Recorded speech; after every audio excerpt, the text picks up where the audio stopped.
Our first learning module, Student-Centered Learning for the Skilled Trades, features Elliot Washor, the co-founder of Big Picture Learning, which since 1995 has given its students the opportunity to spend considerable time in the community under the tutelage of mentors, where they are not evaluated solely on the basis of standardized tests.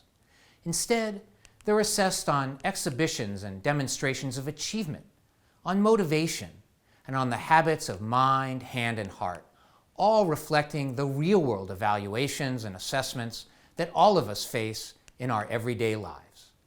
Student-centered learning truly engages and challenges the student and makes learning authentic and relevant.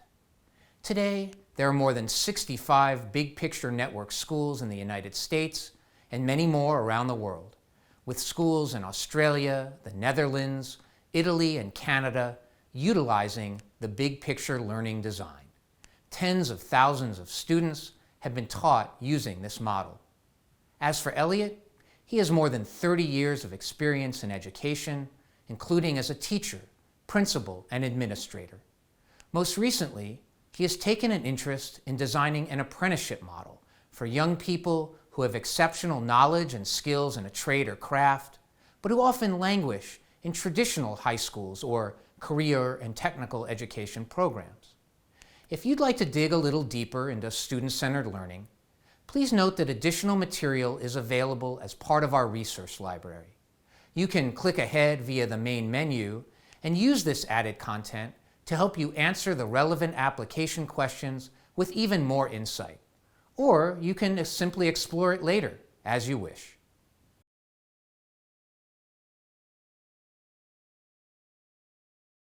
Well, it means a lot of things to a lot of people, to us at that time, and still iterating what we do. But going forward, it means that you start, no matter what age, from 3 years old all the way through to adulthood, with the interests of each and every person. And then you develop work around that in real-world contexts through adult relationships and peer relationships, into communities that do that kind of work. And as Van Gogh said, as you go deep, you learn many things.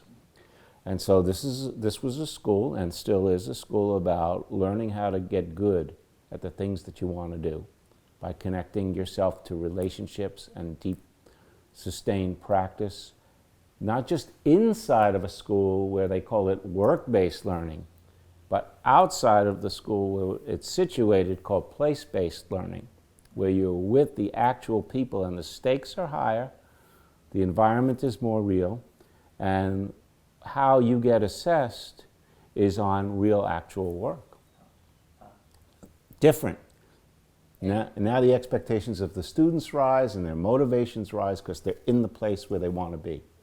What it takes is a shift in the role of a teacher teaching and learning from and listening to students, and not just delivering content. And not just thinking that you deliver content inside of a school.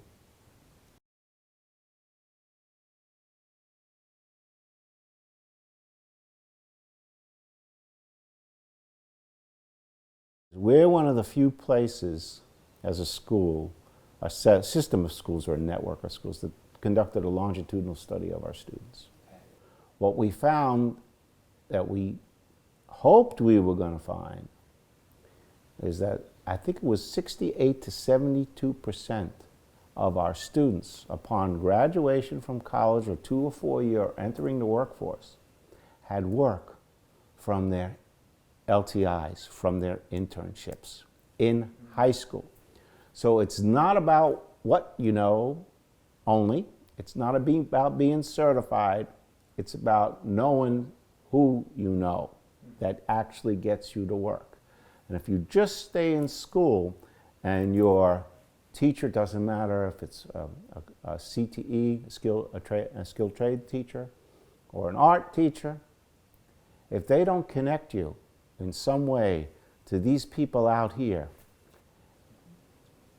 the real world, you're not going to get work, because sometimes you don't know those people. So it's not the what, it's also the who. And when you look at the data around the skilled trades or regular CTE, you'll find not very high percentages of students graduating who spend a lot of time doing that work.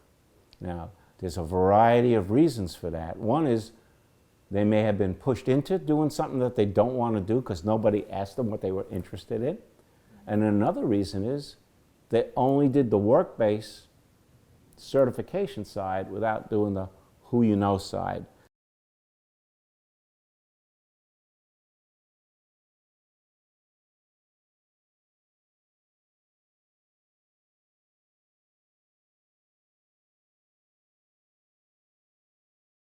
What you're talking about with communities of practice is you have a mentor, they're in a place, they introduce you to a larger community of practice. That's how we would define it.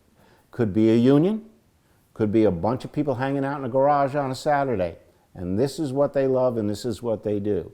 And that community accepts you for what you know and who you are. And that's important because now you want to learn from them. They accept you into that place, and it's a Durkheim phrase called collective effervescence.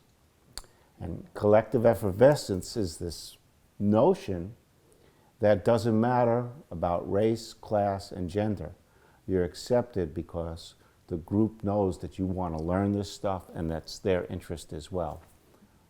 And so that's a really important way to establish a more equitable community as well. It's not about getting a student out as a shadow day. It's not about getting a student out for a month. It's actually where they really develop a serious relationship with the place that they're at. It's not online, it's face to face. These are real serious relationships. And so the percentage of places that do that, not very high. Not very high. And they wait till the end of the certification or the program, rather than what we learned is that you start right away, because that's what motivates and engages young people in wanting to continue school. So to take students and get them involved, because it's not just time inside of school, it's time outside of school. Get them involved and connected to places where they're meeting people. And sometimes the internet is very good about this because they've established their own organizations and associations, and there's retired people doing this, and there's other groups that say, in formal and informal ways, we want to connect together as peers, as adults. We want to introduce young people into those groups. And if CTE teachers, and many of them do, know that work and those places out here, that introduction is powerful. Once again, it's not the what only, it's the who as well. And when you establish a relationship and there's a trust and there's an understanding about who you are and your willingness and want to get better at the same thing that that group wants to get better at, that's powerful. That's powerful. If you look at vocational programs in Europe, they have an intermediary management organization that gets the students from the schools in the trades and puts them here, and these people over here from industry are actually the ones who are the teachers. They certify the student, but they're also developing a relationship with that student. And that's what's not measured. So we have to start measuring the relationship as well as the skill. And together they develop. So you can't get the skill well without the relationship. They're twisted that much together. Doesn't matter if you're going to be a physicist or a mathematician or a writer. You're still going to work alone and you're going to collaborate with people. But somebody knows you and is showing you, turn the screw back a quarter turn. You know, angle it this way. That's what AI people, artificial intelligence people, call privileged information. You can't get that from a computer. It's in a body language. That's it. That's it. Got it. A wink and a nod. And CTE, trades teachers know that. They do it all the time. It's in a little body English, if you will. It's very, very powerful learning there. You got it. That's it. And the way to get connected is not just to say, you 10 over here, you go over here. It's much more managing that relationship. And that doesn't take a lot of energy and effort. As a matter of fact, it's very worthwhile to do. It's the right place for that student. And it's the right choice. There really is a choice going on. The mentor says, or the place says yes. The student says yes after they've met, not before they met. Environment matters. Environment matters. And that learning out there is so powerful. Why do we worry only inside? Or do we worry when they're outside? We have to do both.